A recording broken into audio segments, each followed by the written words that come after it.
case briefs, and so much more. LSData's got what you're looking for.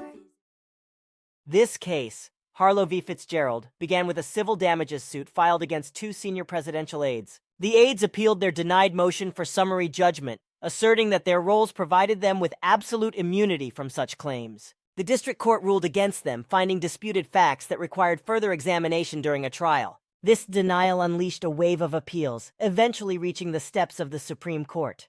The Court of Appeals, unimpressed, dismissed the appeal, and it seemed the case was destined to return to district court. However, the Supreme Court intervened, granting certiorari and catapulting the issue of government officials' immunity into the national spotlight. The question was whether the highest echelons of government, from the president's aides to members of the cabinet, were immune from civil damages. To answer this, the Supreme Court considered two forms of immunity, absolute and qualified. Despite the aides' plea for absolute immunity, the court was unconvinced, instead aligning with the doctrine of qualified immunity. The Supreme Court firmly established that governmental immunity should not be used as a cloak of invincibility. Its decision emphasized that officials are protected from liability for their actions, insofar as they are discretionary and do not clearly violate established statutory or constitutional rights. In essence, reasonable conduct that doesn't defy legal norms is shielded.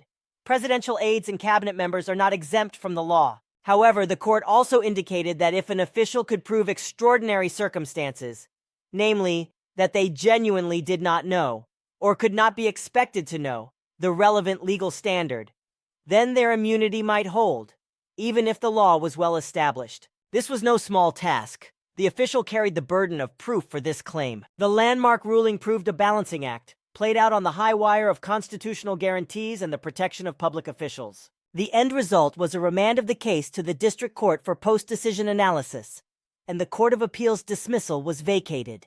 The Supreme Court's ruling in Harlow v. Fitzgerald remains a significant milestone, clarifying the limits of immunity for government officials and preserving the principle of accountability. Case briefs, and so much more. LSData's got what you're looking for. Visit lsd.law, elevate your mind. Leave the stress of class.